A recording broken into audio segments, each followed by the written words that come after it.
Whispers in the dark, the soft hum of equipment, provided the only sound in the dimly lit laboratory as Dr. Alara Chen adjusted her neural interface. Outside the viewport of Research Outpost Helios 9, the gas giant Barnard's Eye loomed massive against the backdrop of unfamiliar stars. 3 years into her assignment as head xenolinguist, Ilara had grown accustomed to the isolation. Finding comfort in the mathematical precision of the unknown languages she studied, still chasing ghosts, Chen? The voice of Captain Mira Dewan broke through her concentration. Ilara smiled without looking up. Signals aren't ghosts, Captain. They're breadcrumbs. Breadcrumbs that have led exactly nowhere for the past 17 months, Dewan said, sliding into the chair beside her. The Oversight Committee is getting impatient. Science moves at its own pace, not on corporate timelines, Ilara replied, her fingers dancing across the holographic interface. Besides, we've cataloged over 200 distinct communication patterns from this sector alone. Dawan's expression softened. You know I'm on your side, but Nova Dynamics isn't funding this outpost out of scientific curiosity.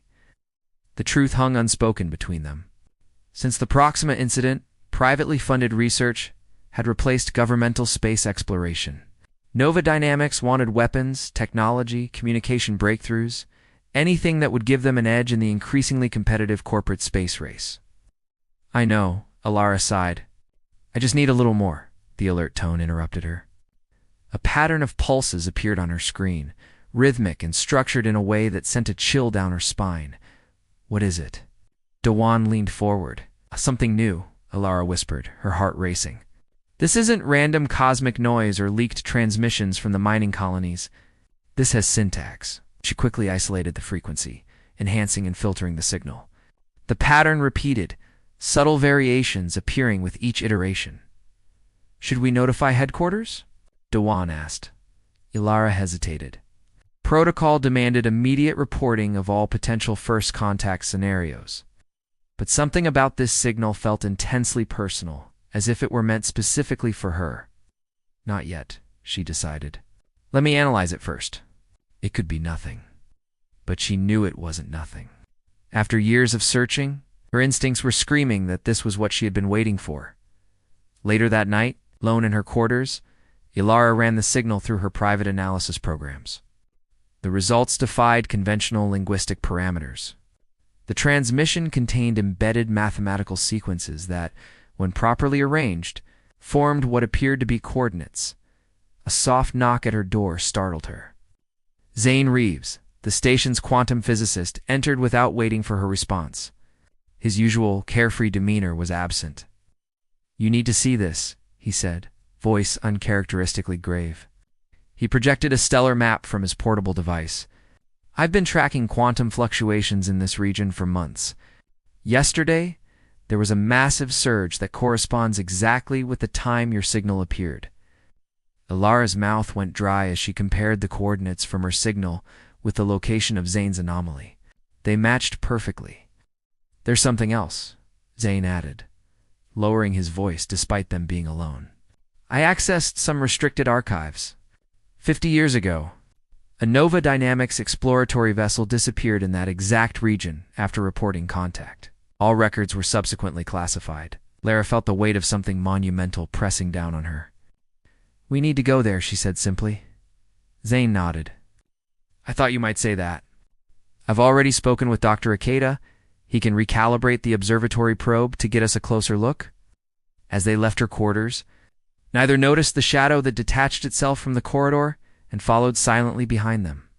Someone else was interested in their discovery, someone who had been waiting a very long time for these particular breadcrumbs to be found. The Forgotten Protocol, the archives section of Helios 9, occupied the lowest level of the station. A circular chamber lined with humming data cores. Access required biosignature verification that few personnel possessed. Dr. Ilara Chen and Zane Reeves stood before the central interface terminal, their faces illuminated by the soft blue glow of the holographic display. Are you sure about this? Ilara whispered, glancing at the door. Accessing classified archives is grounds for immediate termination. Zane's fingers moved deftly across the interface. We're not accessing classified archives. We're reviewing historical mission parameters for research purposes. He flashed a mischievous grin. Besides, my security clearance should get us what we need without triggering any alarms. The display flickered as Zane bypassed the standard security protocols. Years of tinkering with the station's systems had given him an intimate knowledge of its weaknesses. Here, he said finally, mission log, NES, Prometheus, the 22nd of April, 2137. The hologram shifted, displaying the image of a sleek exploration vessel. The Prometheus had been Nova Dynamics' flagship nearly 5 decades ago, celebrated for pioneering the deep space quantum corridor technology that made interstellar travel feasible. Communication received the 17th of May, 2137, Zane read. Then nothing. Official record states the ship was lost due to drive core malfunction. But you don't believe that? Alara said. Look at this. Zane pulled up the final transmission log. Most of it was corrupted, but fragments remained. ... Patterns match nothing in our database. ... Dr. Vega believes it's artificial. Structure appears to be at least 10,000 years old. Recommend immediate protocol Omega. ... Alara frowned. Protocol Omega? What's that? That's what's strange, Zane replied. I can't find any reference to it in the standard protocols. It's as if it's been deliberately erased. A notification appeared on the display. Access request detected. Security notified.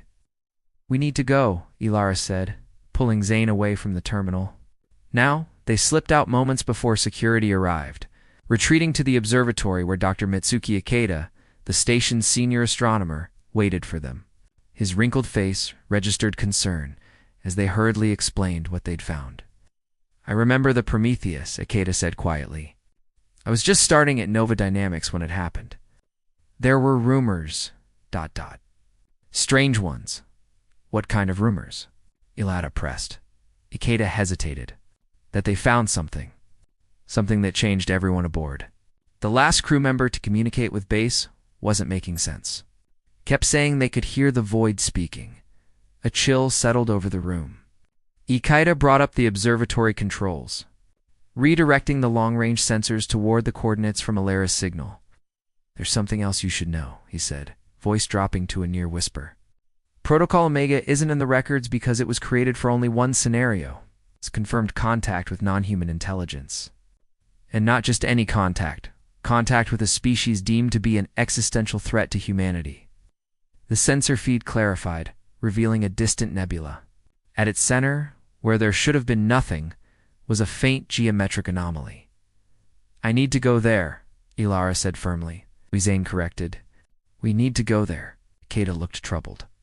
The research shuttle isn't authorized for deep space travel. But it could make it with some modifications, Zane suggested. Right? Before Ikeda could respond, Captain Dowan entered the observatory, her expression grim.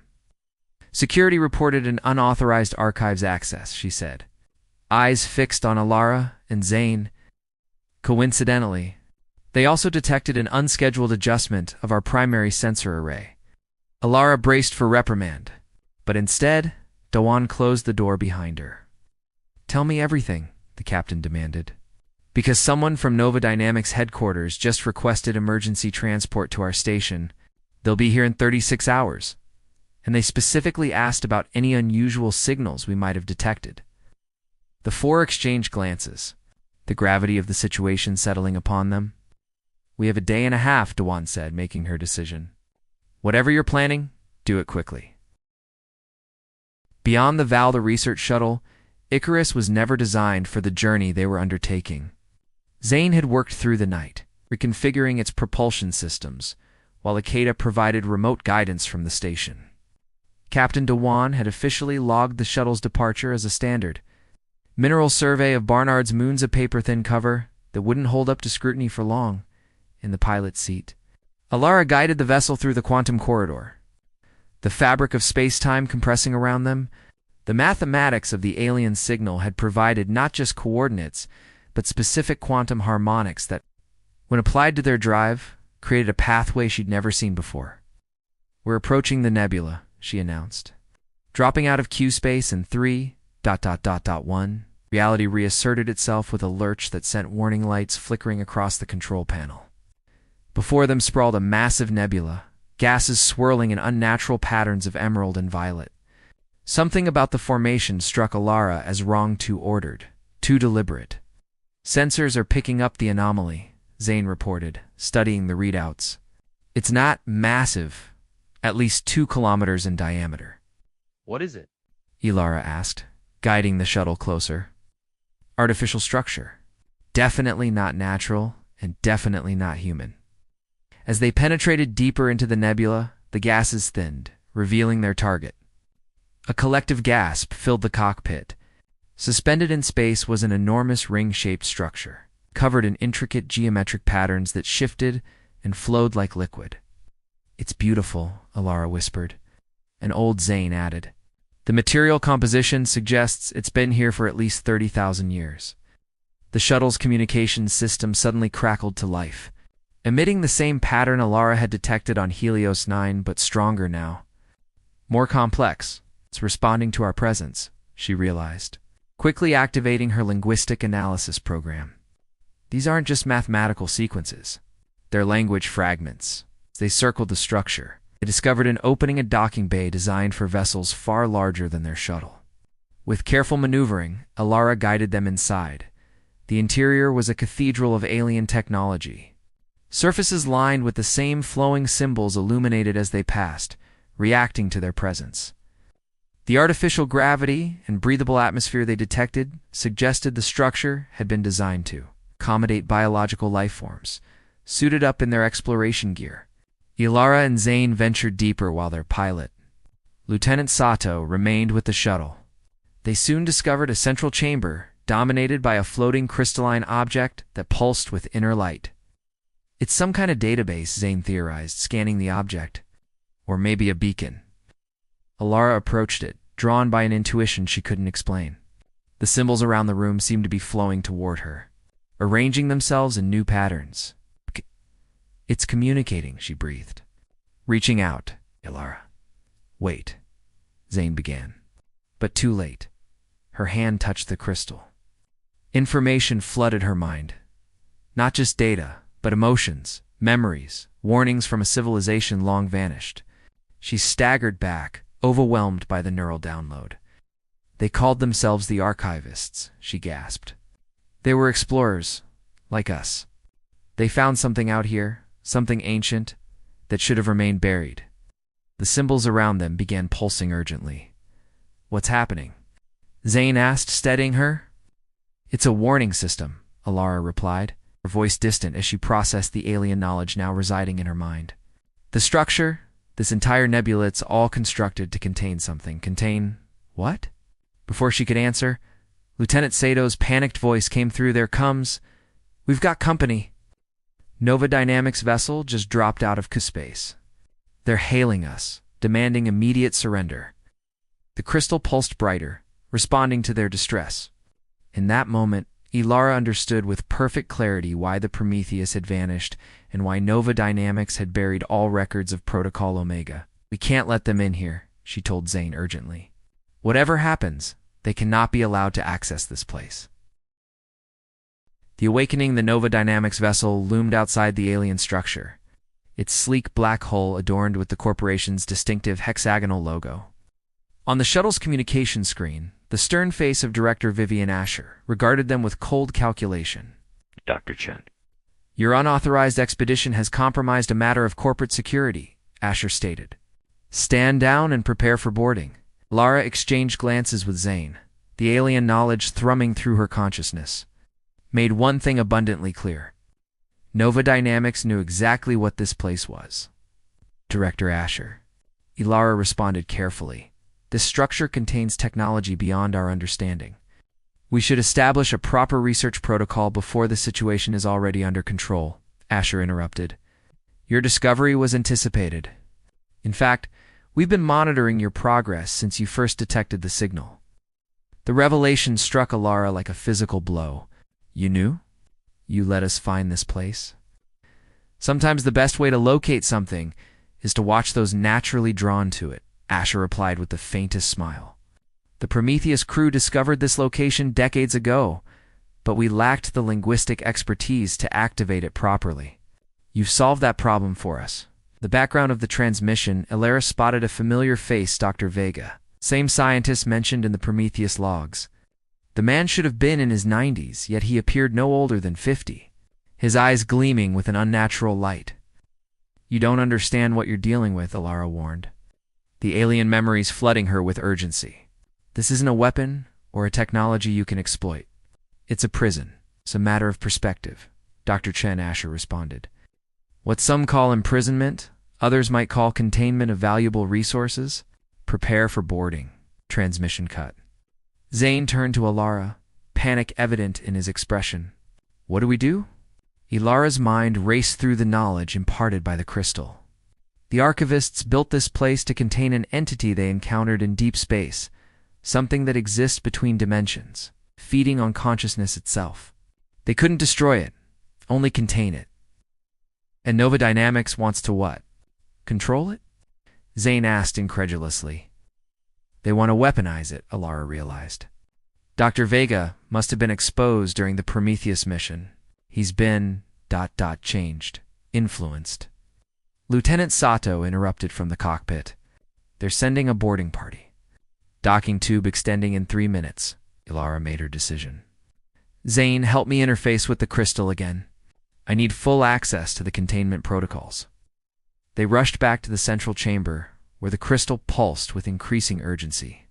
This time, when Elara touched it, she wasn't just receiving information. She was communicating directly with the alien system, through fractured impressions and emotional concepts. She understood the structure's purpose. The nebula wasn't natural but artificially created. Its unique radiation preventing the entity from extending its influence beyond the containment field. The structure itself was both prison and warden. The archivists sacrificed themselves, she whispered. They remained here as guardians until their physical forms perished, but their consciousness became part of the system. They're still here, watching. The crystal pulsed in confirmation. Elara Zane said urgently, They've breached the outer doors. We have minutes at most. She nodded, making her final request to the crystal. The chamber around them transformed, revealing a hidden console that rose from the floor.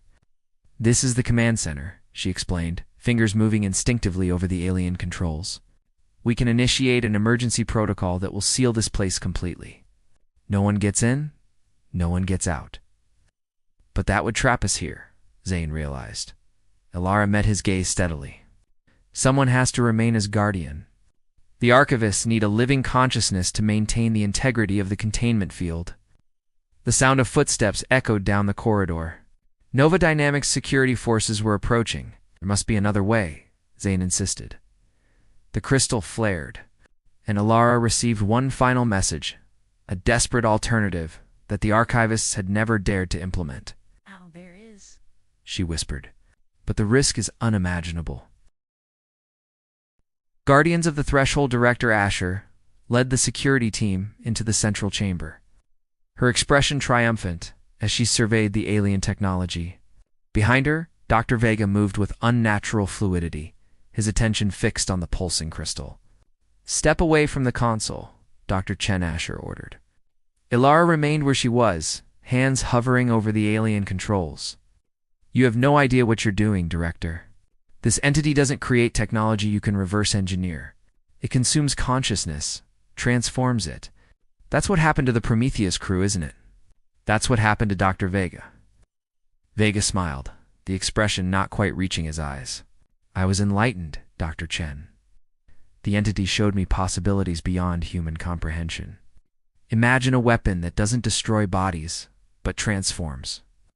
Mine's entire population's brought into alignment with corporate interests. You're not even fully human anymore, Elara realized. You're an extension of it, aren't you? A tendril reaching beyond the containment. Enough, Asher cut in. Secure them and prepare the crystal for transport. As the security team advanced, Zane stepped forward. Director, we've analyzed the structure's integrity. Any attempt to remove the crystal will collapse the dimensional barriers. Whatever's contained here will be released. Asher hesitated, glancing at Vega for confirmation. A desperate bluff, Vega dismissed, but something in his expression betrayed uncertainty. Alara seized the moment. The archivists left a choice: maintain the prison or implement their final solution. They created a dimensional gateway that can transfer the entity to a parallel reality, one devoid of consciousness for it to feed upon. Do it, Zane, urged her. The process requires a living mind to guide it, Alara continued, someone to navigate the dimensional transfer. Whoever does this won't be coming back. Understanding dawned in Zane's eyes. Before he could protest, Alara activated the sequence and placed her palms firmly on the console. The chamber erupted with energy. The crystal shattered into 1,000 fragments that orbited Alara like a constellation. Her body rose from the floor, suspended in a column of light. Through the tempest of energy, she saw Vega lunging forward, his form distorting as the entity within him sensed the threat. Get them out of here, she shouted to Zane above the maelstrom. The shuttle can still make it back to Helios 9. Zane hesitated only a moment before tackling the nearest guard, creating chaos in the chamber. Lieutenant Sato, who had followed the boarding party, understood immediately. Between them, they managed to subdue the security team and drag a protesting Director Asher toward the exit. Vega remained, his body now barely human, as tendrils of darkness extended from his form. You cannot contain us, he hissed, voice overlapping with something ancient and hungry. I'm not containing you, Alara replied, the knowledge of the archivists flowing through her. I'm relocating you. The dimensional gateway manifested as a tear in reality behind her. Alara felt her consciousness expanding, becoming the bridge between dimensions. With one final surge of will, she pushed the entity and herself through the gateway. In her last moment of human awareness, she saw Zane looking back, his face etched with grief and understanding. Then the gateway collapsed, and the chamber fell silent. 3 months later, Zane Reeves stood before the Oversight Committee, concluding his testimony. The official record will show that Helios 9 discovered an anomalous natural phenomenon that resulted in the unfortunate loss of Dr. Alara Chen during exploration, the committee chair announced. All files related to the structure and protocol Omega will remain classified indefinitely. Zane nodded, unsurprised. The cover-up was predictable. Nova Dynamics would never admit what they'd attempted. Director Asher had been quietly reassigned, her ambitions curtailed by her failure. Later, alone in the observatory of Helios 9, he calibrated the sensors toward the coordinates where the structure had been. The nebula had dispersed, leaving nothing but empty space to casual observation. But occasionally, on specific frequencies that only he monitored, there were patterns, whispers in the dark that held the unmistakable linguistic signature of Dr. Alara Chen. Not messages exactly, but echoes, as if her consciousness still existed somewhere beyond conventional reality. Captain Dewan joined him, placing a hand on his shoulder. Still chasing ghosts, Reeves? He smiled sadly, echoing Elira's words from what felt like a lifetime ago. Signals aren't ghosts, Captain. They're breadcrumbs. They stood together in silence, watching the stars. Somewhere out there, across the threshold of reality, Alara Chen continued her work not as a prisoner, but as a guardian, ensuring that some secrets remained buried beneath the Starfields where humanity would never find them.